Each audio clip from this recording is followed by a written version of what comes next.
Aloha. Hello there. So we asked y'all a couple days ago to submit some questions for a question and answer video with us, just so y'all could get to know us a little bit better as people. And so I wrote down all of the questions that you asked, and we are going to sit down and have some fun and answer these questions. Question 1, how did we meet? Asking me? Sure. I'm gonna see how you answer this. All right, well, we met at South Plains College, doing a songwriting class over there. It was my last semester, or it was my second to last semester, and she was the most beautiful girl around. Anyway, and so caught my attention, and kind of the rest was history. And we did meet in that songwriting class, and in that class, part of the final was to have a fully produced, recorded version of the song that you wrote in the class. And I can play guitar, but not well enough to actually want to put that on a recording and make it last forever. To submit that as my final was not a great idea. And so I had asked my class if they knew anybody who would be able to help me, and he very nonchalantly just, I could probably find some time to help you. I play guitar, and I think I could probably find some time to squeeze you in. And that's how that got started. But we actually met in the class. Yeah. That's right. He liked to. Question number 2. Question number 2. Favorite venue so far? Man, we've see. had some really cool ones. Our favorite venue. Let's see. I really enjoyed Wolf Pen Creek Amphitheater in College Station. They actually have, the river goes in front of the stage, so it's like a moat in front of the stage. And that was really cool. Also scary, but cool. The San Angelo River stage is also really cool. I would say my favorite is probably maybe the river stage in San Angelo, or the amphitheater in Lubbock where we played Jap Fest. Lone Star Amphitheater is also very cool, especially when it's sold out and you get to see a sea of people, and that's really neat. Yeah, and the blue light. Can't get past the blue light. Always love the blue light. Dallas and Lubbock. We owe a lot to Blue Light in Lubbock. They've done so much to help launch us, and so I think that will always be one of our favorites. Number 1, yeah. All right, question number 3. When are we starting our own hunting show? Well, I would say whenever we have time. I laugh at that because neither one of us are hunters. And I've always liked it. I just never seemed to have had the time to spend every weekend getting up at 4 a.m. to go do that. And you're not the type that would want to create your own show out of it. So I could see a reality show. Maybe about our lives. Yeah, something to do with something that we're doing. I don't know if I would do a hunting show. I would be a guest on a hunting show, that's for sure. I'm tapping out of that one. I would be a guest on Duck Dynasty or something. That show is over now. Well, maybe not. Maybe it won't always be over. It's not over whenever I stream it. It's true. Number 4, artists that influenced you as a kid. I was definitely influenced by people like Martina McBride and Carrie Underwood, but I would be a big fat liar if I didn't mention Taylor Swift in that. I know that's completely cliche for somebody of my age, but Homegirl can write the crap out of a song, and she was my age, and so that was something that was really special to me, was watching somebody that I was actually the same age as. I guess she's a couple years older, but close enough. Watching her achieve so much success just gave me that much more influence and drive to make it happen. So That's cool, babe. Let's see. Some of my artists as a kid were, first I was into rock and roll and stuff. I was into country too as I got a little bit older as a kid, but it was mostly, you know, Christian worship music, and then I started getting into rock and roll kind of on my own. I was always into like Van Halen and Led Zeppelin and Ozzy Osbourne and Whitesnake, stuff like that. That's what I grew up on. And then like instrumental rock guitar music, stuff like Joe Satriani and Steve Vai, and Andy Timmons. And then I kind of, you know, I had my, you know, country people I liked, but as I started getting older, I got into like country guitar, which kind of segued into my love for all things country. So, you know, I love Brad Paisley, and his guitar style was really amazing and really influenced me.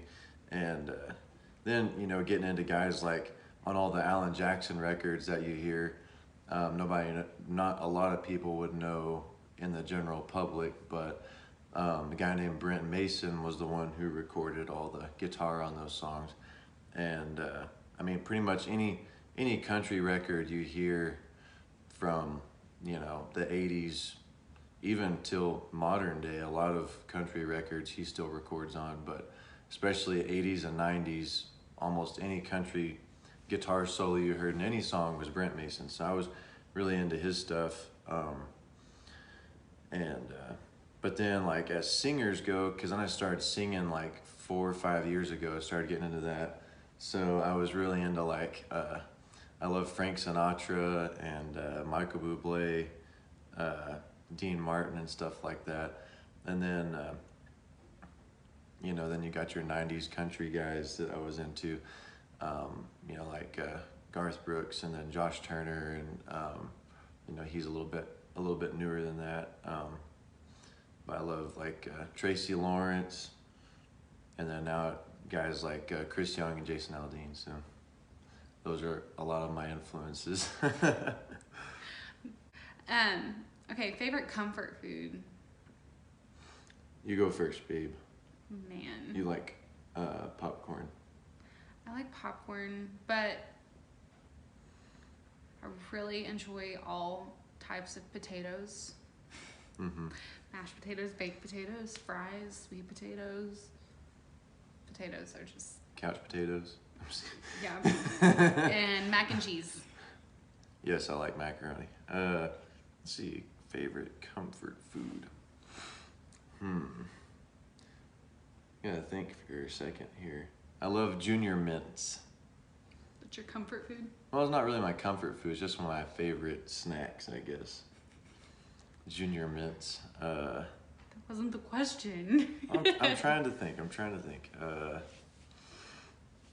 To get a couple. He likes like fried chicken, mashed potatoes. Oh, we're talking about like food Yeah, like that's that. comfort food. Oh, okay, my bad. Yeah. I like fried chicken. Mashed potatoes with brown gravy or white gravy. Yep. You're a queso lover. Yeah, You left that out. I did leave that out. Thank you for knowing me better. That's your real comfort food. Yep, queso. I love queso. Mm-hmm. Okay, who would you invite to dinner, dead or alive? Pick 6. So, do you want to do 3 and 3? Yeah, okay. Let's see, you go first. Well, I can go first if you want. I think I have my 3. You have your 3? Mm-hmm. Okay, do your 3. Okay, Jesus. Of course. My grandmother, who passed away when I was 11. I of course knew her and loved her as I was growing up, but I feel like she and I are very similar in a lot of ways, and I would have loved to have known her, you know, kind of in this phase of my life. She was also a singer, and I think she and I went through a lot of the same type of struggles. And I would just really like to have the chance to sit down and talk to her just about life in general, and just that's one person I would really enjoy talking to. And then Taylor Swift. There you go. Yep. All right, let's see. 3 people. Let's see. I would like to have Johnny Cash. That would be interesting. That would be fun.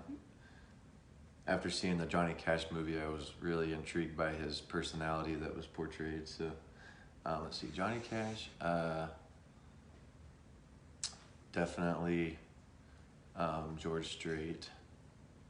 And then, yeah, I would have to say Joe Satriani probably. Awesome. I'd like to talk to him. I got to meet him once, but didn't get to talk very long. Any new songs in the works? Yes, lots. Lots of new songs in the works. We may not have them out as soon as we get them done, but that's mainly just because we want to make sure that they're absolutely the best that they can be before they reach your ears. And also, it's expensive. Costs about $1,000 a song to record. And that's just the recording. That's not the cost it takes to like actually get it up on streaming sites. And then, of course, if we choose to promote it radio-wise, that's about another $4,000. So every song is costing us at least $5,000. So it's $1,000 to $5,000 depending on. It's very expensive. But it's expensive. We've been so blessed to just figure out how to, make it work. God always makes a way. Come to one of our shows and you'll hear a lot of new songs. Yeah, we play a lot of them live. Yeah. We're always writing new stuff. A lot of unfinished stuff too. Most popular singer that we've opened up for. Most well-known nationally would probably be Cody Jinks. Yeah, we opened for Cody Jinks, and then at Jab Fest it was Parker McCollum and Co-Wetzel. So in the Texas scene, they're definitely the biggest, but Cody Jinks is a little more national. And then technically we opened for Gary Allen too. So, yeah, last year opened for Gary Allen. Yeah, so we've been blessed to have some cool people on our roster. Very cool. Let's see, number when are we 9. getting married? Okay. I think that was the most popular question. That was the question that seemed to get the most reactions when it was asked. Yes, so we want to get married. We are going to get married. We do plan on it. Like we said, music is expensive, and I just quit my full-time job to pursue music because we're blessed to be traveling so much. So we're both doing part-time jobs in between playing music. And it just right now would not be financially responsible for us to get married. That's our only holdback. So if you want to send us some money or something, if it would make if you want us to get married, come to the shows, buy the tickets. Hi, Bon. Buy the merch, help put money in our pockets, and spread the word about us, because that's also a big thing. It's just getting into the bigger venues. Yeah. Just trying to be financially smart about it, so because it's already tough enough as it is. So I don't want to, have to live on a street corner. Both of us. The bone she thinks needs to be chewed right now. Okay. So. Plans to play in San Angelo again.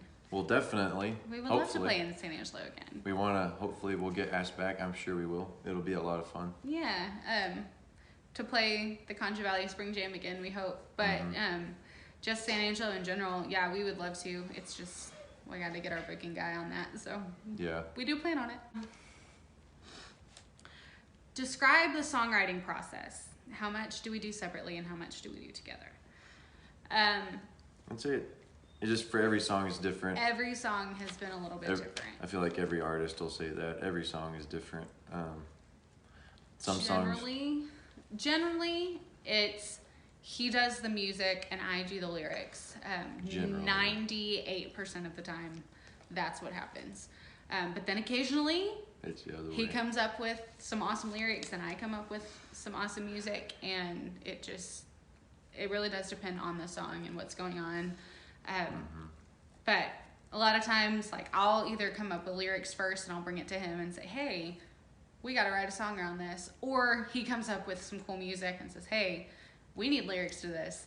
And so most of the time, he does the music, I do the lyrics. And so it really is a 50-50 team effort. Yeah. Okay, number 12. What made us choose one another to do music together? I like the question. It's a good question. I still remember the night. It was like a couple weeks after we started hanging out, or maybe just like a week after. I think it was like a few weeks. We were hanging out at the school, and after our songwriting class. We were in one of the little ensemble rooms, just working on some songs and having fun and hanging out. And he stopped what he was doing, and he looked at me and he said, hey, do you maybe want to do this with me and go at it together? And I immediately, my just instinct reaction was, yep, I sure do. He is just, he's so talented, like, come on, it's ridiculous. But B, just his fire and his passion for what we're doing and the music, and just, he had big dreams from the get-go. Like, there was never a question in his mind what he was gonna do or where he was gonna go, and they were right on par with what I was wanting out of music, and it just made sense. It really did. Yeah.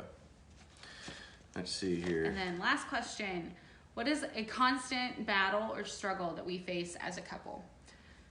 Because as you know, we are a couple. We are a couple. Thank you. I think if we're talking about musically or like work-wise, it is kind of hard. It's not, like, because God made us to do this, but it's just a challenge. It's not like it's hard or that we don't want to do it, but yeah, it's just like it's a challenge. It's just a challenge. Challenges to overcome. I think, we spend all of our time together. A lot of people get work to kind of go their separate ways, and that's not the case with us. So if we're not getting along that day, too bad for us, because we're stuck together.